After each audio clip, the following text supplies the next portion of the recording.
नमस्कार मंडळी, मी प्रियांका परब आपले सहर्ष स्वागत करते हार्ट्स इन ऍक्शन या मालिकेच्या दुसऱ्या सत्रात. आपण नक्कीच उत्सुक असाल हे जाणून घेण्यासाठी की आज आपण कोणाला भेटणार आहोत. तर आज आपण दहिसर मधील एका नामांकित व्यक्तीला भेटणार आहोत, ज्यांचं दहिसरकरांशी एक जिव्हाळ्याचं नातं आहे, एक आपुलकीचं नातं आहे, ज्यांच्या समाज कार्याने त्यांना एक विशेष ओळख दिली आहे. आपण सर्वच जाणतो की असं म्हटलं जातं की पूर्वी असलेल्या 10 ठाकूरवाड्यांवरून दहिसर हे नाव ठेवण्यात आलं आणि अशा या सुंदर अशा दहिसरमध्ये एक अतिशय प्रसिद्ध ठिकाण म्हणजे दहिसर गावठण. आणि या दहिसर गावठण मध्ये राहणाऱ्या अतिशय जुन्या कुटुंबांपैकी एका कुटुंबाचे सदस्य म्हणजेच आजचे आपले अतिथी श्री रमाकांत पाटील सर. नमस्कार सर. नमस्कार. मी आपले सहर्ष स्वागत करते आजच्या या आपल्या सत्रात. तर सर्वप्रथम आम्हाला जाणून घ्यायचंय दहिसर गावठण बद्दल, त्याबद्दल थोडंसं सांगा. दहिसर गावठण बद्दल सांगायचं, आता जे सध्याचं जे दहिसर आहे ते खूप विस्तारलेलं आहे, पण जुनं दहिसर कोणतं असेल तर ते आमचं दहिसर गावठण. अगदी खरं. आणि इतर जी आता जी सगळे बिल्डिंग देतात त्या बिल्डिंगच्या अगोदर आमच्या लोकांची शेती होती. अच्छा. शेती होती आणि माझा जन्म शेतकरी कुटुंबात 21 सप्टेंबर 1952 रोजी झाला. त्यावेळचं जे दहिसर होतं ते अजूनही माझ्या डोळ्यासमोर आहे. सर्वत्र शेती आणि त्यावेळी रेल्वे ट्रेन त्या पण खूपच कमी होतं, एक एक दोन दोन तासांनी यायच्या. सर मला सांगा की त्या काळचं दहिसर कसं होतं. त्या काळी दहिसर म्हणजे एकदम जसं आपल्या खेडेगावी जातो तसं म्हटलं तर दहिसर हे खेडेगावच होतं. आणि त्या काळात फक्त 3च देवता प्रसिद्ध होत्या. त्या म्हणजे एक दहिसरची गावदेवी, कांदरपाड्याची भाऊदेवी आणि आपल्या दहिसर इटची भाटला देवी. या 3 देवी खरोखर एकदम खूप नावाजलेल्या होत्या, प्रसिद्धीच होत्या. जे काय कोणाचं कारण असेल किंवा आपल्याला काही इच्छा प्राप्त करायची असेल तर या 3 देवींकडे जाऊन आपण हवं ते मागू शकत होतो आणि खरोखर देवीचं देखील वरदान आम्हाला लाभत असे. दुसरी गोष्ट, त्यावेळी लाईट नव्हती. माझा ज्यावेळी जन्म झाला 1952ची गोष्ट, लाईटवर नव्हते. मला आठवते अजूनही की मी दररोज संध्याकाळी तो आपल्याला कंदील असायचा, तो कंदीलची काच असायची, त्या राखेने घासून ते स्वच्छ करायचो. आणि नंतर मग ते 5-6 वर्ष माझ्या अंदाजे की 1957 साली इकडे लाईट आली असावी असं. आणि त्याच्यानंतर मग लाईट आल्यानंतर जी जी प्रगती होत गेली ती आता सध्या तुम्ही पाहताय. हो, म्हणजे तेव्हाचं दहिसर आणि आत्ताचं दहिसर ह्याच्यात जमीन आसमानाचा हो, फरक आहे. हो. पण आनंद या गोष्टीचा आहे की ज्या देवस्थानांचं तुम्ही वर्णन केलं ते आजही तेवढेच जागृत आहेत ती देवस्थानं. म्हणजे श्री भाटला देवींचं, श्री गावदेवींचं, श्री भावदेवींचं. आणि आजही भक्तगण तिथे खूप श्रद्धेने जात असतात. सो म्हणजे खरोखरच तुम्ही तो काळही बघितलेला आहे आणि आत्ताचा हा काळही बघितलेला आहे. खूप छान. भावदेवीचं आणखी एक वैशिष्ट्य की भावदेवी जे मंदिर आहे त्याच्या आजूबाजूला खूप घनदाट जंगल होतं, अरण्य होतं. तर त्यामुळे हिंदी चित्रपटाच्या अनेक शूटिंग ते तिकडे होत असतात. खरोखर आम्ही स्वतः पाहिलेलं, जी आमच्या दहिसरची नदी ती अक्षरशः जुळजुळ वाहणारी नदी होती आणि त्या नदीमध्ये आम्ही आंघोळ करायचो. महिला कपडे धुवायला जायच्या आणि खरोखर ते नदीचं दृश्य, खळखळणाऱ्या नदीचं दृश्य अजूनही माझ्या डोळ्यासमोर आहे.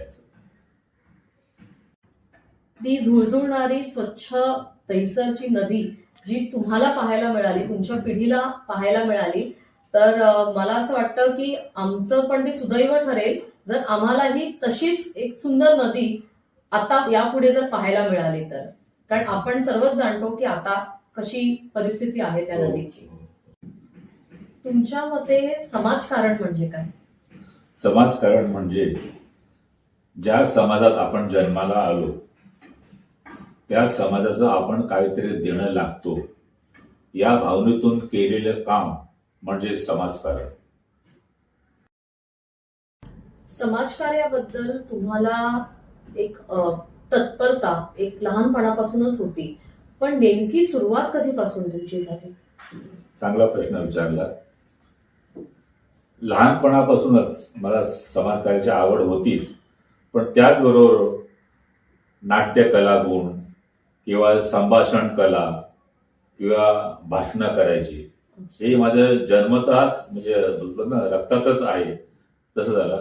तुम्हाला खरं वाटणार नाही, पण माझी सुरुवात जी होती लहान लहान गोष्टीमुळे झाली की एखादा माणसाच्या घरी किंवा एखादा आमच्या गावातल्या कोणाकडे दुःखद निधन झालं असेल तर ते त्यावेळी ते दुःखात असतात, त्यावेळेला काही सुचत नाही. मग मी काय करायचो, त्यांच्या घरी जेव्हा आपण त्यांना सांत्वनासाठी जायचो तर मी डेथ सर्टिफिकेटचा फॉर्म घेऊन जायचो, तो त्यांच्याकडून लिहून घ्यायचो, त्यांची सही घ्यायचो आणि दुसऱ्या दिवशी महापालिका ऑफिसला जाऊन तो डेथ सर्टिफिकेट मी आणून त्यांच्या हातात द्यायचो. असं त्यामुळे त्यांना अतिशय त्यांना कौतुक वाटायचं माझं. दुसरी गोष्ट की भगवतीमध्ये पण अनेक गोरगरीब लोकांना मी प्रवेश मिळवून दिला आहे. नुसतं प्रवेश मिळवून दिलं नाही, मग त्या प्रत्यक्ष त्या हॉस्पिटल जाऊन त्यांची उपचार पद्धती कशी आहे काय नाही डॉक्टरांना भेटून त्याच्यामुळे त्यांच्या चेहऱ्यावर जे समाधान यायचं तोच माझा आनंद होता. खरंय. आणि त्यामुळेच मला वाटतं की प्रत्येक दहिसरकराच्या हृदयात आणि घरात तुम्ही तुमचं एक मानाचं स्थान निर्माण करू शकलात. हो हो, खूपच छान. तब्बल गेली 30 वर्ष तुम्ही मुंबई मराठी ग्रंथ संग्रहालय दहिसर शाखा याचे अध्यक्ष आहात. हो. तर या संस्थेबद्दल आम्हाला काहीतरी सांगा. नक्कीच. 1996 पासून ते आज 2025 मी सलग 30 वर्षे या मुंबई मराठी ग्रंथ संग्रहालय दहिसर शाखेचा अध्यक्ष आहे, अजूनही कार्यरत आहे. आणि आमच्या या दहिसर शाखेत जवळजवळ 20,000 विविध माहितीपूर्ण पुस्तके आमच्या ग्रंथालयात उपलब्ध आहेत. ज्यांना कोणाला आपल्या ग्रंथालयाचं मेंबर व्हायचं असेल त्यांनी जरूर मेंबर व्हावं. आणि आमच्या या ग्रंथालयात सकाळी 8 वाजल्यापासून ते रात्री 8 वाजेपर्यंत असं सलग 12 तास आमचं ग्रंथालय सुरू असते. ज्या विद्यार्थ्यांना घरी जागा नसते अभ्यास करण्यासाठी अशा गोरगरीब विद्यार्थ्यांसाठी सुद्धा आम्ही तिकडे एक वाचन कक्ष सुरू केलेला आहे, अभ्यास कक्ष सुरू केला आहे. ते बरेच दहिसरमधील विद्यार्थी तेथे येऊन आपल्या घरचा अभ्यास करतात. खरोखरच कौतुकास्पद आहे. कारण आपण जे म्हणालात की अभ्यास कक्ष, तर खरोखरच आहे की काळाची गरज आहे. कारण प्रत्येकाचं घर कधी कधी लहान असतं आणि जसं आपण म्हणालात की ज्या म्हणजे जागेच्या अभावी बरेच विद्यार्थी आहेत ज्यांना अभ्यासासाठी एक स्वतंत्र शांत ठिकाण हवं असतं आणि ते आपल्या ग्रंथालयाच्या माध्यमातून त्यांना उपलब्ध करून दिलं आपण. सो त्यामुळे ते खरोखरच एक खूपच कौतुकास्पद पाऊल आहे. या तुमच्या संपूर्ण प्रवासादरम्यान अनेक क्षेत्रातील प्रतिष्ठित आणि प्रेरणादायी व्यक्तींशी तुमचा संपर्क आला आणि त्यांच्या मदतीने सुद्धा तुम्ही मला वाटतं बरेच सामाजिक उपक्रम राबवलेत आजवर. तर त्यातली काही आठवण किंवा असा काही किस्सा जो आमच्या बरोबर तुम्ही शेअर करा. नक्कीच. आम्ही वेगवेगळे कार्यक्रम घेऊ लागले. संगीत सभा, एकपात्री अभिनय स्पर्धा, 10वीच्या विद्यार्थ्यांसाठी मार्गदर्शन शिबिर किंवा वैद्यकीय शिबिर असे वेगवेगळे उपक्रम सातत्याने आम्ही राबवत गेलो. आणि त्या उपक्रमांचा मला फायदा असा झाला की विविध क्षेत्रातील नामवंत लोकांशी माझा परिचय झाला. आणि माझी एक सवय, मी माणसांना जोडण्याची कला मला अवगत आहे. त्यामुळे माझ्याबरोबर अनेक लोक जोडले गेले आणि त्यातले प्रमुख व्यक्ती म्हणजे कविवर्य महाराष्ट्रभूषण मंगेश पाडगावकर, संगीतकार यशवंत देव, संगीतकार श्रीनिवास कळे, अभिनेते डॉक्टर गिरीश ओक, अरुण नलावडे, मोहन जोशी, रीमा लागू, गायक त्यागराज खाडीलकर असे वेगवेगळ्या क्षेत्रातील लोकांशी माझा संबंध आला. आणि खरोखर मंगेश पाडगावकर तर मला फोन करून त्यांच्या घरी बोलावत असत आणि आम्ही गप्पा गोष्टी करत असतो. थोर संगीतकार यशवंत देव ते दादरला शिवाजी पार्कला राहत होते. त्यांच्या घरी जाऊन मी त्यांच्याकडून गायनाचा त्यांचा अभ्यास पूर्ण केला. आणि खरोखर मला अतिशय आनंद सांगायला वाटतोय की माझ्या मोठ्या कन्येचं शिल्पा हिचं लग्न 2001 साली आपलं जे सध्याचं म्युन्सिपल ग्राउंड आहे, म्युन्सिपल मराठी शाळा दैसर पश्चिम विठ्ठल मंदिर जवळ, येथे मैदानावर माझ्या मोठ्या कन्येचं लग्न झालं. त्या लग्नाला तुम्हाला खरं वाटणार नाही, पण यशवंत देव, मंगेश पाडगावकर, त्यावेळचे रवींद्र बेर्डे, अरुण नलावडे, गिरीश ओक, मोहन जोशी, रीमा लागू हे सगळे विविध क्षेत्रातील लोक आले होते. आणि खरोखर काही लोक दैसरकर मला म्हणाले की रमाकांत पाटील, तुझ्या मुलीचं लग्न नव्हे तर दैसरमध्ये साहित्य संमेलनच भरलं आहे असा भास होतोय. आपण ज्येष्ठ नागरिक मित्र परिवार दैसरमध्ये हे जे कार्यरत आहे ही संस्था, तर त्याच्याशी आपण जोडलेले आहात, तर त्याबद्दल थोडंसं सांगावं. ज्येष्ठ नागरिक मित्र परिवार संघाची स्थापना दैसरमधील सुप्रसिद्ध उद्योजक आणि दानशूर व्यक्तिमत्व माननीय सुरेश ठाकूर यांनी 5 मे 1991 रोजी केली. आणि खरोखर त्यांनी ती 5 मे 1991 जो एक छोटस बीज रोवलं होतं, रोपटं लावलं होतं, त्या रोपट्याचं आता महावृक्षात रूपांतर झालेलं आहे. मला या दैसर संघात मी बरीच वर्ष सभासद होतो. त्यानंतर माझी सुरेश ठाकूर यांच्या सल्ल्याने ज्येष्ठ नागरिक मित्र परिवार संघाचे कार्यवाह म्हणून 2018 साली निवड झाली. आणि त्यावेळी पण माझा एक धडाका होता की नावापुरतं पद घ्यायचं नाही, त्या पदाला योग्य न्याय दिला पाहिजे. त्याच्यामुळे विविध क्षेत्रातील मान्यवरांना आम्ही या संघात आणलं. वेगवेगळे कार्यक्रम उपक्रम आम्ही सातत्याने राबवले. आमच्या या संघात आता जवळजवळ 450 ते 500 लोक सभासद आहेत, अजूनही कार्य आहेत. आमच्या या संघात दर महिन्यात वेगवेगळे कार्यक्रम उपक्रम होतात. आणि खरोखर संगीत सभा पण आता एकदम जबरदस्त फॉर्मात आहेत. जे हौशी कलाकार आहेत त्यांचं देखील आता गायन सुंदर होत आहे. दुसरी गोष्ट की वर्षातून 2दा आमच्या सहली जातात. आणि खरोखर ही ज्येष्ठ मंडळी अगदी लहान मूल होऊन त्या सहलीचा आनंद घेतात. खरोखर आता सध्या आमचं संघाचं कामकाज खरोखर कौतुकास्पद आहे हे सांगायला मला आनंद वाटतोय. कोरोना काळात सगळे लोक घरी बसलेले होते आणि आमचे बरेचसे ज्येष्ठ नागरिक बैचेन झाले होते, कारण त्याने घरात कोंडल्यासारखं होतं. बऱ्याच जणांची मानसिक स्थिती एकदम खरोखर म्हणजे बिघडली होती. त्यामुळे अनेक लोकांच्या मुलाकडून किंवा सुनेकडून मला फोन यायचे, म्हणजे कार्यवाही या नात्याने, की काका लवकर सुरू करा, लवकर सुरू करा. आमचे हे असे आड्याकडे बघतात, हे बघतात, म्हणजे एकदम ते निशब्द झाले. पण काय, कोरोना पुढे आपला इलाज नव्हता. पण ज्यावेळी आमचं केंद्र पुन्हा सुरू झालं त्याच्यानंतर पुन्हा एक त्रैवार्षिक आमची निवडणूक होती. पण त्यावेळी सुद्धा मग आम्हाला पुन्हा एकदा 2021 ते 2024 या 3 वर्षासाठी आमच्या कार्यकारिणीला आणखी एक बढती मिळाली. आणि त्या कार्यकाळात मला जेवढं झेपेल तेवढं मी सर्वांच्या सहकार्याने आणि सर्वांच्या विचाराने आम्ही कार्यक्रम उपक्रम लाभवले. त्याचं मला अतिशय समाधान वाटते. आणि दुसरी गोष्ट म्हणजे की आता ज्येष्ठ नागरिकांचं, मी पण ज्येष्ठ नागरिक आहे, तर आमचं आयुष्य ही आमच्या आयुष्याची संध्याकाळ आहे. आणि आमच्या आयुष्याच्या या संध्याकाळी ज्येष्ठ नागरिक संघाच्या वृक्षाखाली बरेच आमचे ज्येष्ठ नागरिक आनंदाने आपलं जीवन व्यतीत करीत आहेत. अगदी खरं बोललात आपण.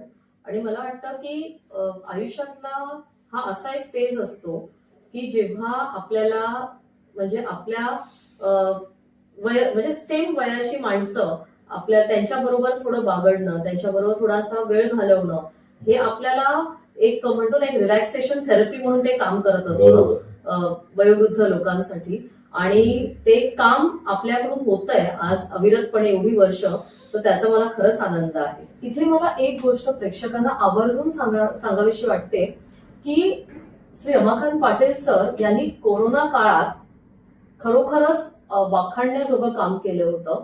कारण तेव्हा लसीकरण सुरू झालं होतं आणि जे ज्येष्ठ नागरिक होते त्यांना जे लसीकरण केंद्र होतं, जे दैसर चेक नाक्याकडे होतं, तिथे येणं जाणं हे खूपच कठीण होत होतं.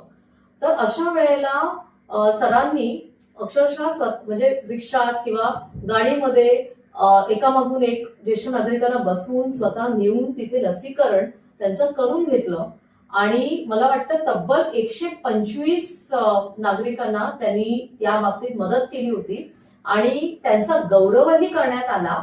आणि कोरोना योद्धा म्हणून त्यांना त्यांना गौरवान्वित केलं गेलं. सो त्याबद्दल मला असं वाटतं की तुमचं खरंच कौतुक आहे सर, की कारण तुम्हीही स्वतः सिनियर सिटीजन होता. जेवढा धोका इतरांना होता तेवढाच तुम्हालाही होता. पण अशा परिस्थितीत सुद्धा मला वाटतं ते धाडस दाखवणं आणि ते पाऊल एक उचलणं आणि समाजाप्रती तुमचं जे तुम्ही दायित्व पूर्ण केलं त्याबद्दल मला वाटतं की तुमचं खरंच कौतुक आहे. धन्यवाद. तुम्ही अनेक संस्थांमार्फत तुमचं समाजकार्य अविरतपणे चालू ठेवत असता. तर अशा आणखीन कोणकोणत्या संस्था आहेत ज्याच्याशी तुम्ही जोडलेले आहात?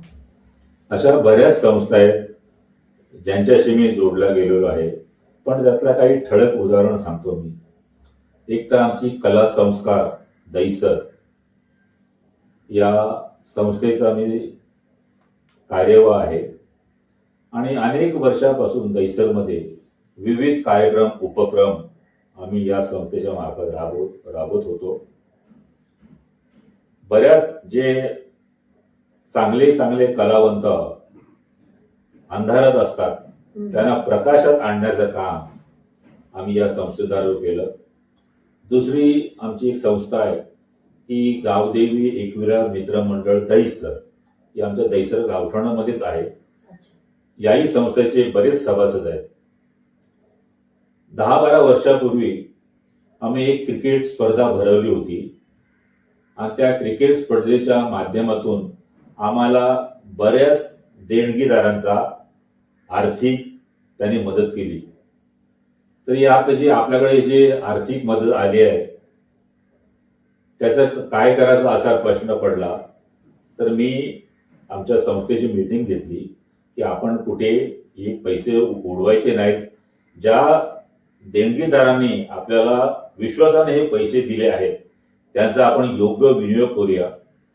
आम्ही काय केलं की काही 50-60 प्लॅस्टिक खुर्च्या घेतल्या, टेबल घेतली, लाईट घेतले, परत जाजम घेतली आणि एक त्यावेळी स्टेनलेस स्टीलची जी तिरडी असते ती आम्ही बनवली.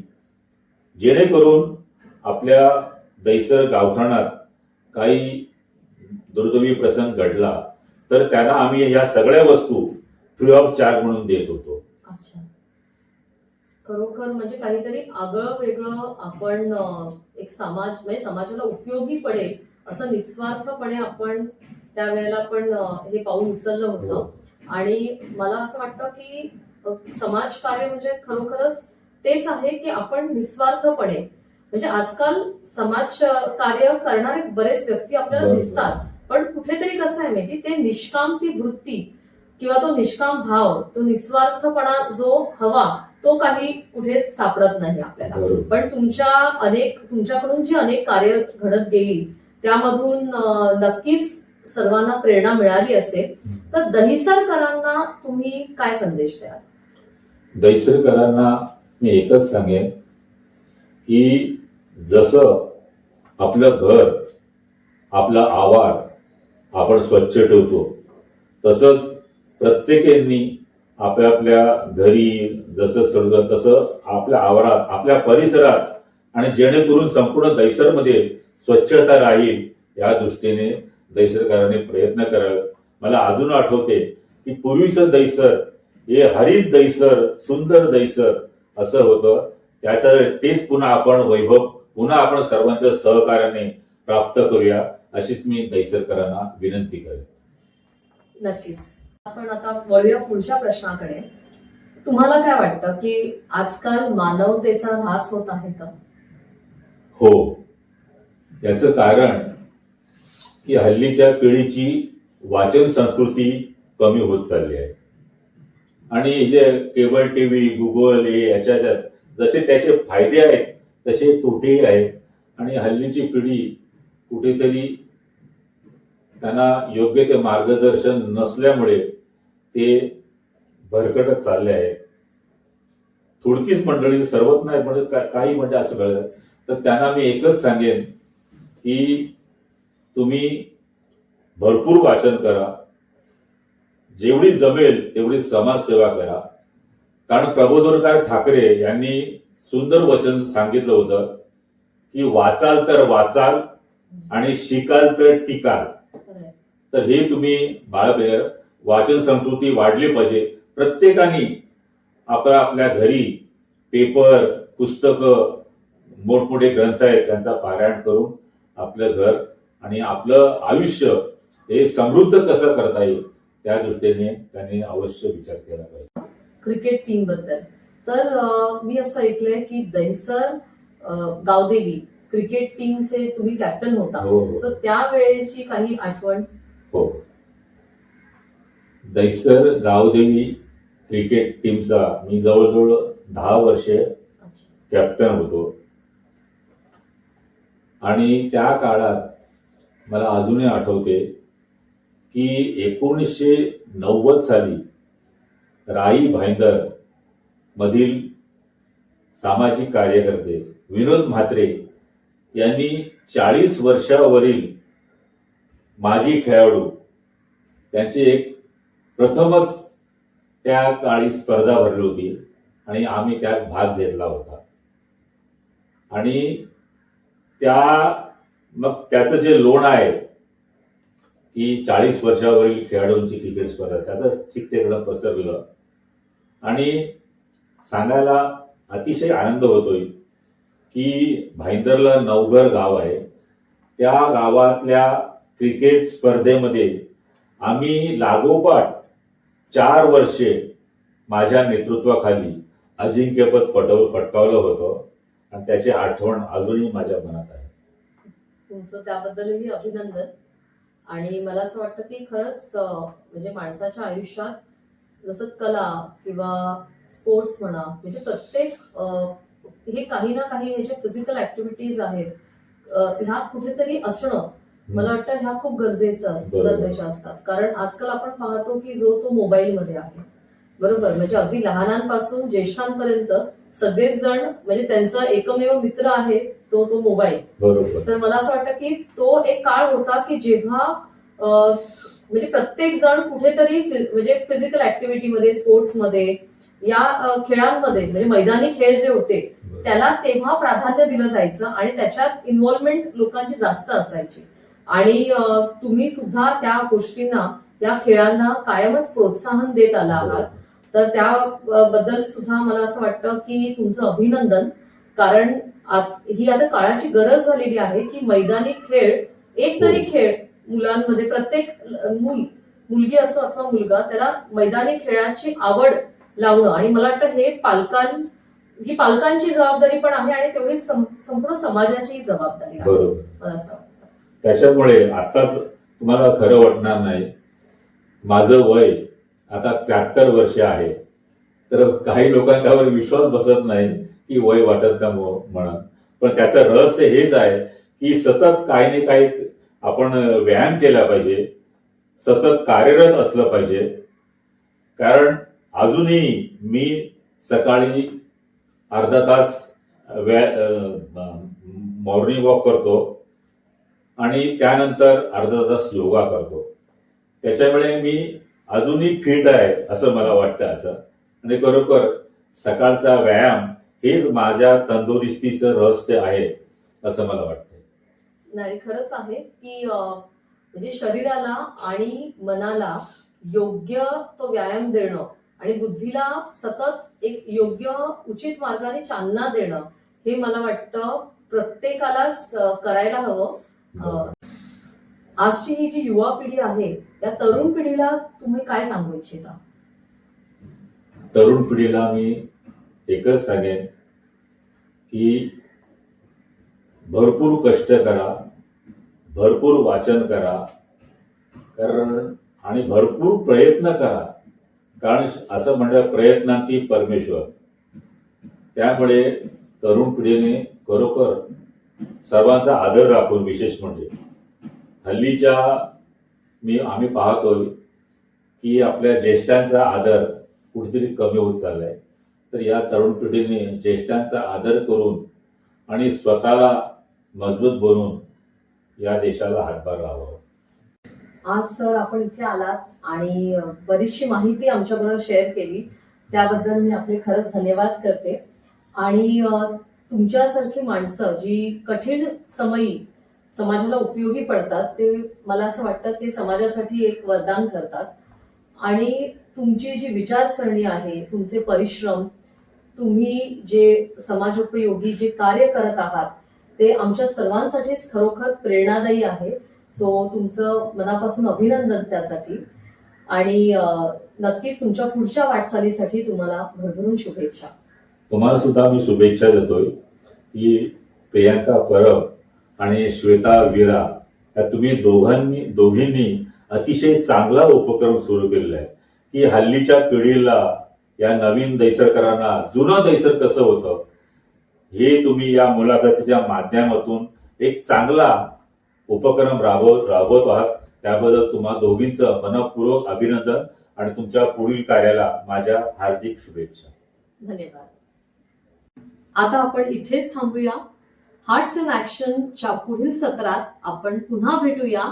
तोपर्यंत मी प्रियांका परब आपला निरोप घेते.